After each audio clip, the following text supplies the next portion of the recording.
The courtroom went silent, cameras paused, and everyone froze because a ruling dropped that nobody saw coming, and it changes everything Blake Lively thought she controlled. What you're about to hear isn't just another celebrity scandal.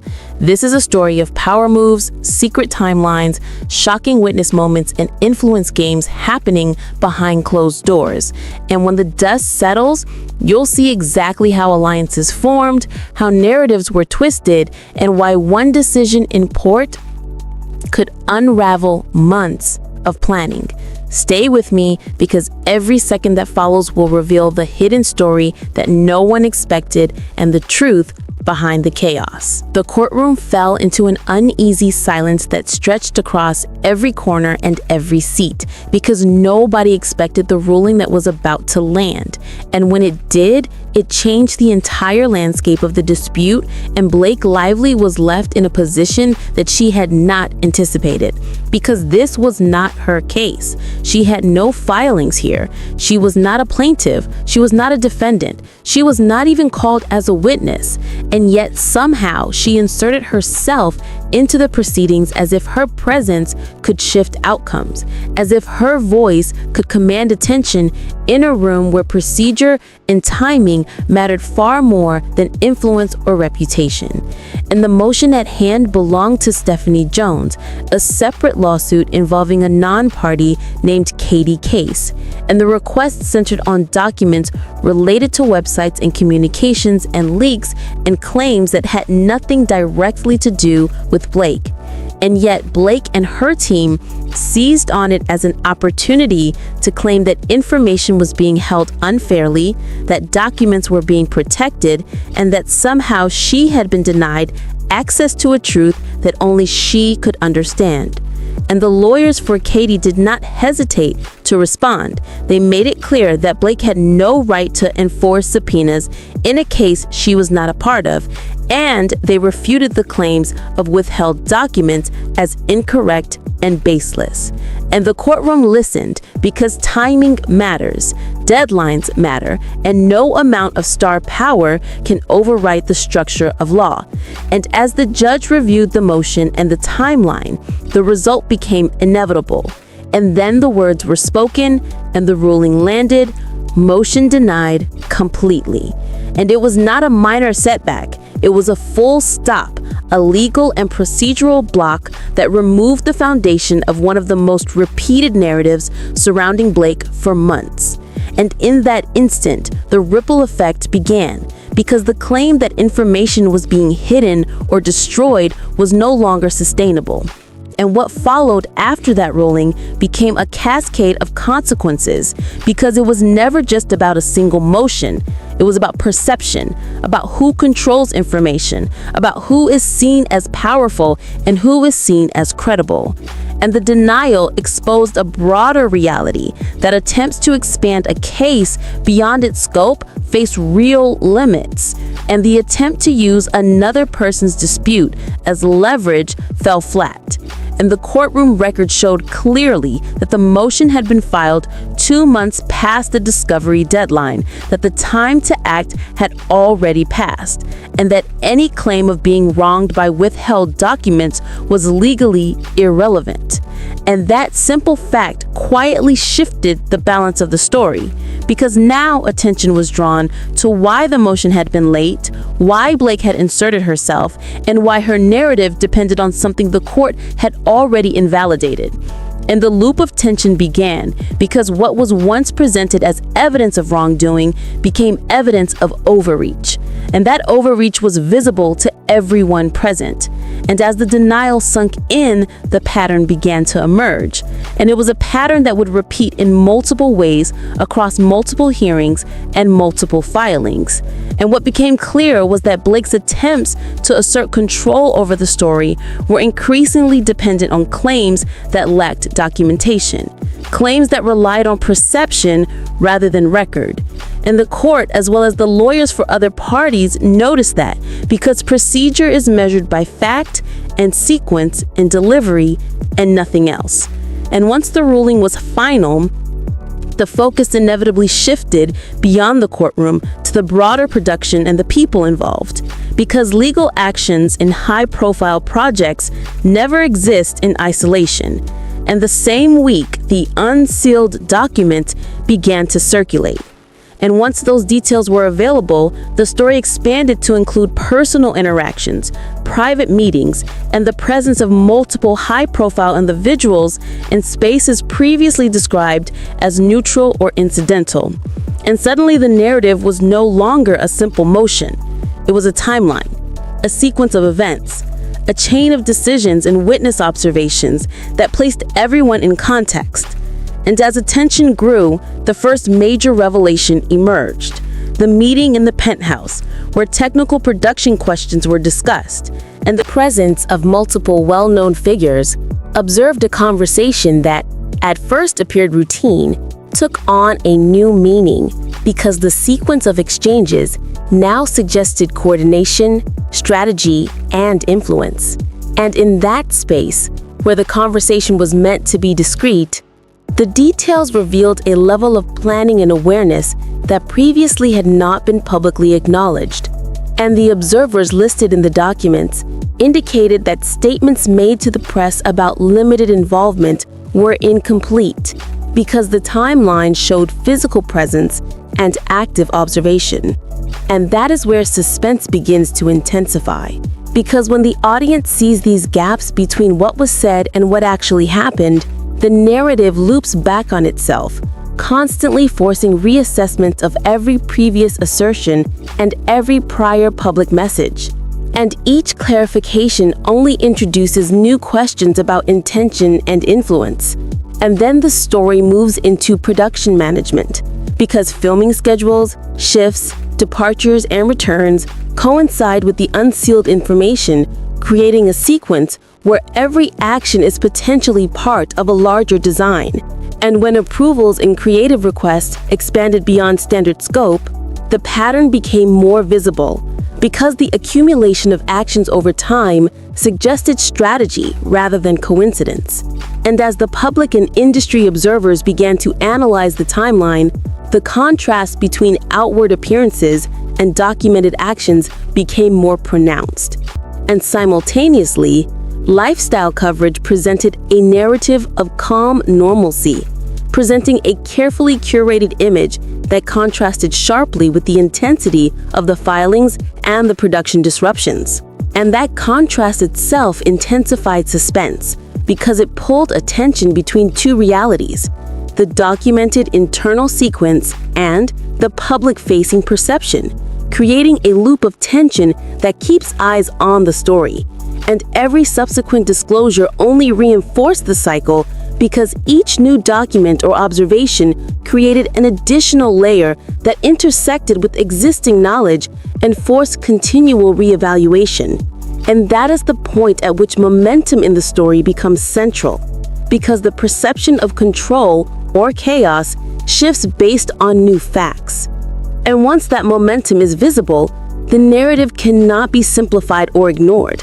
And attention remains locked in because each revelation loops back to prior moments, connecting individuals, actions, and outcomes in ways that make the story compelling, unavoidable. And as further filings revealed additional witness involvement, additional timelines, and additional sequences of influence, the loop grows stronger because the audience is compelled to reconcile what was once assumed with what is now verifiable. And the suspense multiplies as each segment of the narrative intersects with the others, creating a dense web of influence, observation, and decision-making that is impossible to untangle without careful attention.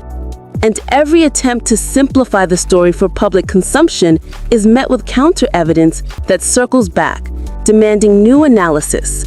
And the cycle continues, driving focus, keeping viewers engaged as each detail loops back into the larger context, showing how timing, presence, decision-making, and influence all collide to create the complex unfolding drama that continues to capture attention and will continue to do so as additional context emerges. As the courtroom drama unfolded, the focus inevitably shifted from procedural denials to the unsealed materials. And once those documents became public, the story expanded far beyond deadlines, motions, and legal strategy. Because suddenly, attention turned to timelines, internal communications, and the presence of multiple individuals whose observations added layers of complexity to the entire situation. And what had once appeared to be minor production adjustments now emerged as deliberate sequences of influence and authority exerted behind the scenes. And as the sequence of events became clear, the interactions between cast, crew, and high-profile guests revealed patterns of alignment, coordination, and strategic placement that had previously been hidden. And each document revealed how moments that seemed inconsequential at the time were in fact pivotal to the shifting dynamics, because timing, presence, and awareness create leverage. And once those patterns were revealed, it was possible to trace how certain individuals gained authority, visibility, and influence. And the narrative tension increased because public statements previously made to distance certain parties from the conflict no longer matched the documented record. And the discrepancy itself became a focal point for analysis because it suggested a deliberate curation of perception to mask underlying strategies. And what intensified suspense was the loop created between observed actions, reported statements, and later interpretations, because each new disclosure forced viewers to reassess previous assumptions. And the sequence of events began to resemble a chain reaction, where each action triggered responses that intersected across multiple levels of influence and authority. And once that chain was visible, the story expanded beyond the legal sphere into production management, creative control, and the orchestration of public perception. And when scheduling disruptions occurred, departures were followed by returns that coincided with legal filings and public announcements. And suddenly, nothing appeared coincidental, because the overlap between internal decisions and external coverage suggested a carefully managed sequence designed to shape both outcomes and interpretation. And as further filings revealed witness involvement and first-hand observations, the loop of suspense tightened because every individual named became a node in the unfolding story, and their interactions now carried weight in both perception and procedural consequence. And once those connections became visible, it was impossible to ignore the influence exerted by alignment among high-profile participants, because their presence and actions had immediate impact on decision-making, approvals, and creative direction. And simultaneously, lifestyle coverage presented a curated narrative of calm, stability, juxtaposing images of normal routine against the backdrop of intense internal conflict, creating a duality that increased tension and kept the audience engaged as they were forced to reconcile these contrasting realities. And the loop intensified because the contrast itself became part of the narrative momentum, because every new revelation about internal sequences amplified the significance of public-facing displays. And as additional documents revealed the coordination of communication and timing between various parties, the story demonstrated how influence can be layered through direct observation, strategic alignment, and carefully managed messaging. And that layering created a suspense loop, because the audience constantly revisited previous events to see how new information fit and how actions once assumed minor were in fact instrumental to the overall sequence. And as witness reports were correlated with timelines, legal filings, and public communications, a detailed picture emerged showing a repeating pattern where influence, observation, and authority intersected in ways that reshaped both internal decisions and external perception. And what made the story compelling was the continuous interplay between actions and consequences, because each filing, each disclosure, each observed interaction fed back into the larger narrative, amplifying suspense and looping attention repeatedly back to critical moments. And when departures and returns coincided with production changes, approvals expanded beyond standard scope, and high-profile observers were involved, the pattern of influence became unmistakable, and the public began to see the contrast between perception and documented reality. And that contrast reinforced the looping structure because each new piece of information forced reanalysis and reevaluation of earlier assumptions. And as attention remained locked on the narrative, each subsequent release of documents, witness statements, or timeline clarifications fed directly into the cycle, maintaining high engagement because the loop kept viewers guessing, constantly comparing reported statements with verified timelines and trying to reconcile presence, absence, and influence. And every time a previously minor participant emerged as central to an interaction, the suspense amplified because their involvement retroactively altered the perceived sequence of control and decision-making. And as the cycle continued, the audience remained engaged because the story kept intersecting with itself, revealing how timing, awareness, and strategic coordination shaped the unfolding events. And the tension continued to build because nothing in the narrative could be fully understood in isolation, and the interplay between documented facts, production decisions, and public perception created a self-reinforcing loop of attention where every new piece of information required viewers to revisit prior events, reconsider previous interpretations, and anticipate subsequent revelations. And as that loop continued, it reinforced the narrative of strategy, influence, and control rather than chance. And the story continued to expand because each document, new timeline entry, and witness observation intersected with others, amplifying the suspense and creating a continuous cycle of attention and engagement that made it impossible to step away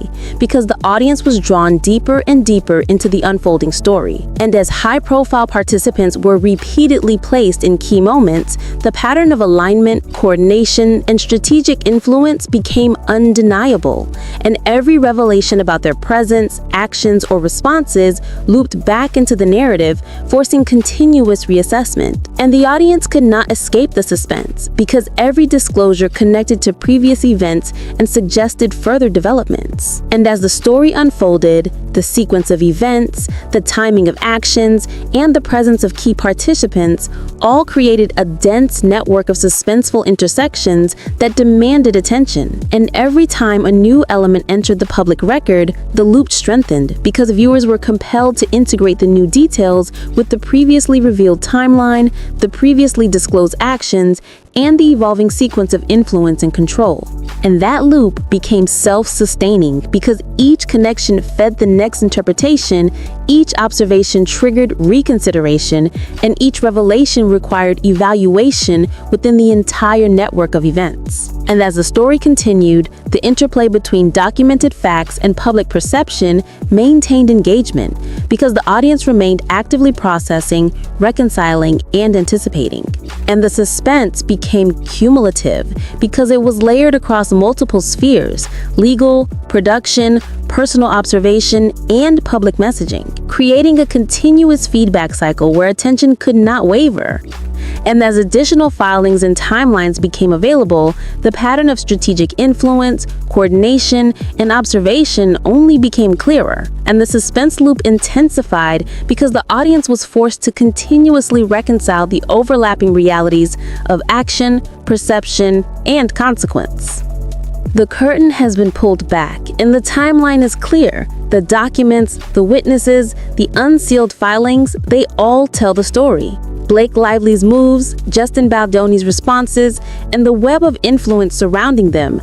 Now everyone can see what really happened. The power plays, the overreaches, the strategic positioning, and the relentless PR campaigns. Nothing is hidden anymore. And as this saga continues, more evidence will surface, more witnesses will speak, and the story will keep unfolding. So stay alert, because the next twist could change everything again. And when it does, you'll want to be here to see it happen.